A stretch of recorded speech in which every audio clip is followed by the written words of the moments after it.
Hello and welcome to KNP Kitchen. இன்னைக்கு மோர் குழம்பு எங்க பெரியம்மா ஸ்டைல்ல கொஞ்சம் டிஃபரண்டா பண்ணி காட்ட போறேன். குழம்பு நான் வெள்ளை பூசணிக்காயில பண்ணி காட்ட போறேன். உங்களுக்கு வெள்ளை பூசணிக்காய் இல்லைன்னா நீங்க வெண்டைக்காய் இல்லாட்டி சுண்டைக்காயில கூட பண்ணலாம். மோர் குழம்பை பொறுத்த வரைக்கும் கொஞ்சம் புளிப்பு தயிர் இருக்கணும். அதை நல்லா சிலுப்பிட்டு உங்களுக்கு அந்த புளிப்புக்கு தகுந்த மாதிரி டைல்யூட் பண்ணி ஒரு வாட்டிலேருந்து 2 வாட்டி ஃபில்டர் பண்ணிக்கோங்க. அந்த ஏடெல்லாம் இருக்கக்கூடாது. ஏடு இருந்ததுன்னா ஒருவேளை நீங்கள் நெக்ஸ்ட் டே மோர் குழம்பு சாப்பிட்டீங்கன்னா அந்த ஒரு மாதிரி கொச்சை வாசனை இருக்கும். அது இல்லாமல் இருக்கிறதுனால முதல்ல நீங்கள் வடிகட்டிக்கோங்க. அண்ட் இதை வச்சு தான் நீங்கள் மோரை வச்சு தான் நீங்கள் அரைக்கிற குவான்டிட்டியை டிசைட் பண்ண முடியும். மோரில் கொஞ்சமாக உப்பு, மஞ்சப்பொடி, பெருங்காயம் சேர்த்து கலக்கிக்கலாம். இதில் கொஞ்சமாக உப்பு போட்டுக்கோங்க. நான் காய் வேக வைக்கும் போது கூட கொஞ்சம் உப்பு போட்டால் தான் அந்த காயிலையும் உப்பு சேரும். மஞ்சப்பொடி ஆப்ஷனல் வேணும்னா போட்டுக்கலாம். எடுத்துக்கிட்ட மோர் ஒரு 600 ml இருக்கும். அதுக்கு நான் மொத்தமே ஒரு டேபிள் ஸ்பூன் கடலைப்பருப்பு அண்ட் தோரம்பருப்பை ஒரு 1/2 hour பிஃபோர் ஊற வச்சுருக்கேன்.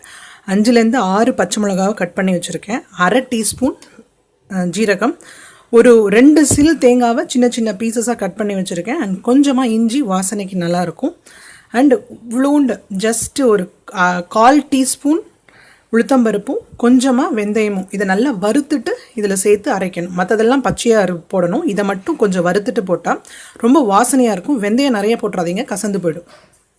பூசணிக்காவை கொஞ்சமாக தண்ணி விட்டு வேக வச்சிடலாம். இது நல்லா டிரான்ஸ்பரண்ட் ஆகணும். பூசணிக்காய் போட்டு 5 நிமிஷம் ஆச்சு. இந்த ஸ்டேஜில் கொஞ்சமாக உப்பு ஆட் பண்ணிக்கிறேன்.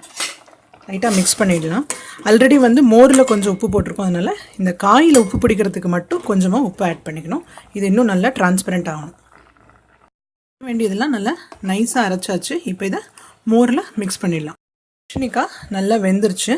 இப்போது இதில் இந்த மோரை சேர்த்துக்கலாம்.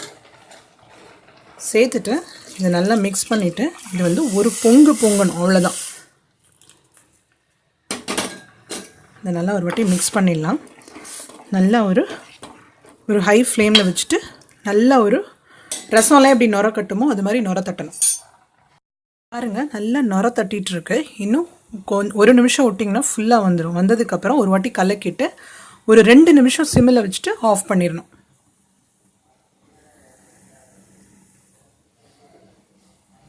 இப்போது ஒரு வாட்டி மிக்ஸ் பண்ணிவிட்டு நான் சிம்மில் விட்டுறேன். ஒரு 2 நிமிஷம் கழித்து ஆஃப் பண்ணிவிடுவேன்.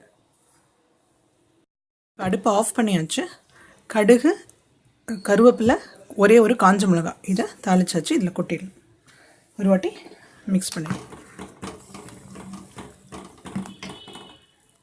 கொஞ்சமாக கொத்தமல்லி சேர்த்து கலந்தாச்சு. பாருங்கள், கன்சிஸ்டன்சி இந்த மாதிரி இருக்கணும்.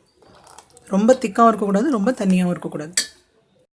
இஞ்சி சேர்த்ததுனால மோர் குழம்பு ரொம்ப வாசனையாக இருக்குது. கண்டிப்பாக ட்ரை பண்ணுங்கள். மறக்காமல் KNP சேனலுக்கு சப்ஸ்கிரைப் பண்ணுங்கள். Catch you soon with another good recipe.